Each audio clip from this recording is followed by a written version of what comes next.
പത്തനംതിട്ടയിൽ ജീവനോടെ ആടുകളെ അഗ്നിക്കിരയാക്കിയ വാർത്ത.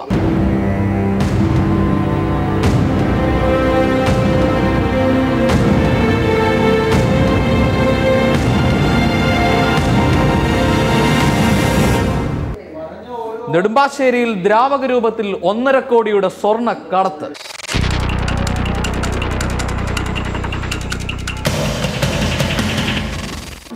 കോട്ടയത്ത് തലയോട്ടി കിട്ടിയിട്ടുണ്ടല്ലോ.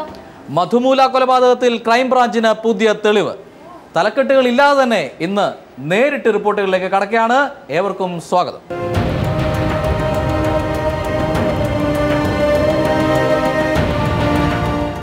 മിണ്ടാപ്രാണികളോടുള്ള മനുഷ്യന്റെ ക്രൂരതയ്ക്കും കുറവില്ല. ആരെയും നൊമ്പരപ്പെടുത്തുന്ന ഒരു വാർത്തയാണ് പത്തനംതിട്ടയിൽ നിന്ന് മിനീഷ്.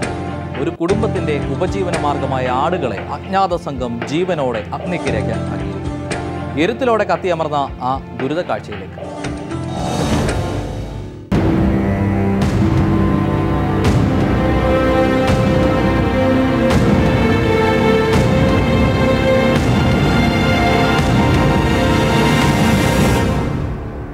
ക്രൂരത അതിരുകടന്നാൽ മനുഷ്യൻ മിണ്ടാപ്രാണിയെയും കൊല്ലാക്കൊല ചെയ്യും. വീടിനു വശത്തെ ചായ്പിൽ കെട്ടിയിരുന്ന ആടുകളെ ജീവനോടെ ചുട്ടുകൊന്ന് അരിശം തീർത്തു ഒരു കൂട്ടം സാമൂഹ്യ വിരുദ്ധർ. പന്തളം മെഴുവേലി ഇടക്കുന്നിലെ ബാബുവിൻ്റെ ഉപജീവന മാർഗം കൂടിയായ ആടുകളെയാണ് ആരോ രാത്രിയുടെ മറവിൽ നിഷ്കരുണം അഗ്നിക്കിരയാക്കിയത്. പട്ടിക വിഭാഗത്തിൽപ്പെട്ട കുടുംബത്തിന് പഞ്ചായത്തിൽ നിന്നും കുടുംബശ്രീ യൂണിറ്റ് വഴി ലഭിച്ച ആടുകൾക്കാണ് ഈ ദുർഗതി. ഇന്നലെ അർദ്ധരാത്രിയോടെയാണ് സംഭവം. വീട്ടുകാർ ഉത്സവ കാഴ്ചകൾക്കായി തൊട്ടടുത്തുള്ള അമ്പലത്തിൽ പോയ സമയത്താണ് ബാബുവിൻ്റെ വീടിനു നേരെയും വളർത്തു മൃഗങ്ങൾക്കു നേരെയും ആക്രമണമുണ്ടായത്. വീടിന് തൊട്ടടുത്തുള്ള ചായ്പ് കത്തി അമരുന്നത് കണ്ട നാട്ടുകാർ വീട്ടിലേക്ക് തീ പടരുന്നത് തടഞ്ഞെങ്കിലും ആടുകളെ രക്ഷിക്കാൻ കഴിഞ്ഞില്ല. വെള്ളമൊഴിച്ച് തീ കെടുത്തിയെങ്കിലും തുടക്കത്തിലെ ആളിപ്പടർന്ന തീയിൽ ആടുകൾ വെന്തമർന്നു. കൂടെയുണ്ടായിരുന്ന മറ്റൊരാടിന് സാരമായി പൊള്ളലേറ്റെങ്കിലും ചത്തില്ല എന്നൊരാശ്വാസമാണ് ബാബുവിനും കുടുംബത്തിനും. ഈ കുടുംബത്തിന്റെ ഏക വരുമാന മാർഗമായിരുന്നു നിത്യേന പാല് നൽകിയിരുന്ന ആടുകൾ.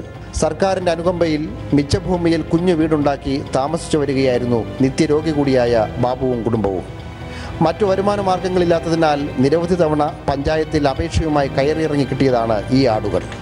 ഈ ക്രൂരതയ്ക്ക് പിന്നിൽ പ്രവർത്തിച്ചവർ ആരെന്നോ എന്തിനാണ് ഈ പാപം ചെയ്തതെന്നോ ഈ പാവം മനുഷ്യർക്കറിയില്ല. പക്ഷേ ഇവർക്കൊന്നറിയാം, സഹജീവികളെ പൊന്നോമനയെ പോലെ വളർത്താനും പരിപാലിക്കാനും.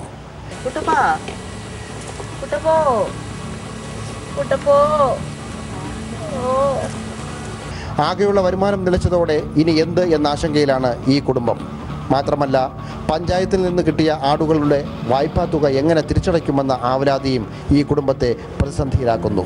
മുൻവൈരാഗ്യമോ ശത്രുക്കളോ ഇല്ലെന്ന് ഇവർ ആവർത്തിച്ച് പറയുമ്പോഴും പിന്നെ എന്തിന് വളർത്തുമൃഗങ്ങളെ ജീവനോടെ ചുട്ടുകൊന്നു എന്ന് ഈ നിർധന കുടുംബത്തിന് ഇനിയും മനസ്സിലാകുന്നില്ല. പന്തളം പോലീസിന് പരാതി നൽകി സത്യാവസ്ഥ എന്തെന്നറിയാൻ കാത്തിരിക്കുകയാണ് ഈ കുടുംബം. News bureau, Pathanamthitta. ദ്രാവക രൂപത്തിൽ കടത്താൻ ശ്രമിച്ച 5 കിലോ സ്വർണം നെടുമ്പാശ്ശേരി വിമാനത്താവളത്തിൽ പിടികൂടി. കാസർഗോഡ് സ്വദേശി ഫൈസലിൽ നിന്നാണ് 4 പ്ലാസ്റ്റിക് ഭരണികളിലായി നിറച്ച 1.5 കോടി രൂപയുടെ സ്വർണം കസ്റ്റംസ് പിടിച്ചെടുത്തത്. തട്ടിപ്പിന്റെ ആ രീതി കാണാം.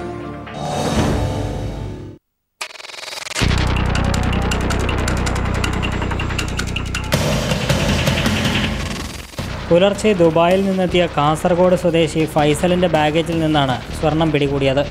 ഗ്രീൻ ചാനലിലൂടെ പുറത്തു കടക്കാൻ ശ്രമിച്ച ഇയാളുടെ ബാഗേജ് സംശയം തോന്നിയ ഉദ്യോഗസ്ഥർ വിശദമായ പരിശോധനയ്ക്ക് വിധേയമാക്കിയപ്പോഴാണ് ദ്രാവക രൂപത്തിൽ ഒളിപ്പിച്ച സ്വർണം കണ്ടെത്തിയത്.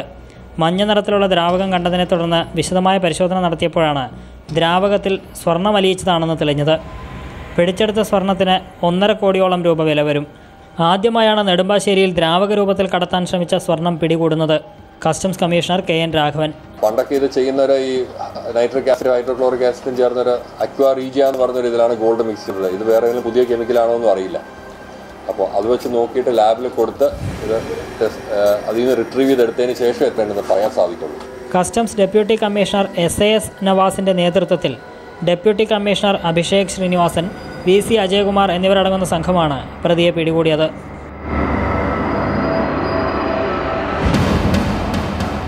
News bureau, Kochi.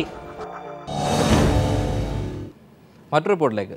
ഷീല ദീക്ഷിത് കേരള ഗവർണറാകുന്നതിനെ പരിഹസിച്ച് സിനിമാ നടി റീമ കല്ലിങ്കലിൻ്റെ ഫേസ്ബുക്ക് പോസ്റ്റ്.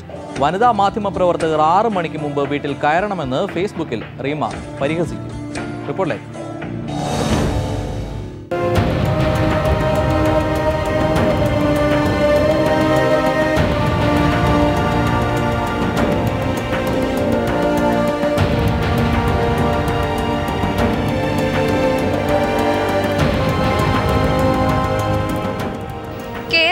വനിതാ മാധ്യമ പ്രവർത്തകർ സൂക്ഷിക്കുക. ഇനി വൈകിട്ട് 6 മണിക്ക് മുൻപ് വീട്ടിൽ കയറണം. ഷീലാ ദീക്ഷിത് കേരളത്തിലേക്ക് വരുന്നുണ്ട്. കേരള ഗവർണറായി മുൻ ഡൽഹി മുഖ്യമന്ത്രി ഷീലാ ദീക്ഷിത് എത്തുന്നുവെന്ന വാർത്ത അറിഞ്ഞ് പരിഹാസരൂപേണ ചലച്ചിത്ര താരം റിമ കലിംഗൽ ഫേസ്ബുക്കിലിട്ട പോസ്റ്റാണിത്. ഷീല കേരള ഗവർണർ എന്ന തലക്കെട്ടിൽ വന്ന വാർത്തയെ കളിയാക്കി ഫേസ്ബുക്കിൽ വൈറലാകുന്ന ഫോട്ടോ സഹിതമായിരുന്നു റിമയുടെ കളിയാക്കൽ. ദില്ലിയിൽ ബസ്സിൽ വെച്ച പെൺകുട്ടി ക്രൂരമായി ബലാത്സംഗത്തിന് ഇരയായ വേളയിൽ വനിതകൾ 6 മണിക്ക് ശേഷം എന്തിനു പുറത്തിറങ്ങുന്നു എന്ന ചോദ്യം ഷീല ഉന്നയിച്ചിരുന്നു. ഇക്കാര്യം ഓർമ്മപ്പെടുത്തിക്കൊണ്ടാണ് റിമ കലിംഗൽ ഫേസ്ബുക്കിൽ കുറിപ്പിട്ടത്. അഴിമതി ആരോപണങ്ങൾ നേരിടുന്ന ഷീലയെ കേരള ഗവർണറാക്കിയതിൽ കേരളത്തിൽ പ്രതിഷേധം ശക്തമാണ്. ഷീലയെ കേരള ഗവർണറാക്കിയ നടപടി പിൻവലിക്കണമെന്ന് കാണിച്ച് രാഷ്ട്രപതിക്ക് നിവേദനം സമർപ്പിച്ചിരുന്നു. തോൽക്കുന്ന നേതാക്കളുടെ പുനരധിവാസ കേന്ദ്രമായി രാജ്ഭവനെ മാറ്റുന്നുവെന്ന് ആരോപിച്ചാണ് പരാതി നൽകിയത്. മുതിർന്ന മാധ്യമപ്രവർത്തകന്റെ നേതൃത്വത്തിലാണ് രാഷ്ട്രപതിക്ക് നിവേദനം സമർപ്പിക്കുന്നത്. ഇതിന് പിന്നാലെയാണ് റിമ ഷീലയെ കളിയാക്കിക്കൊണ്ട് ഫേസ്ബുക്ക് പോസ്റ്റ് ഇട്ടത്.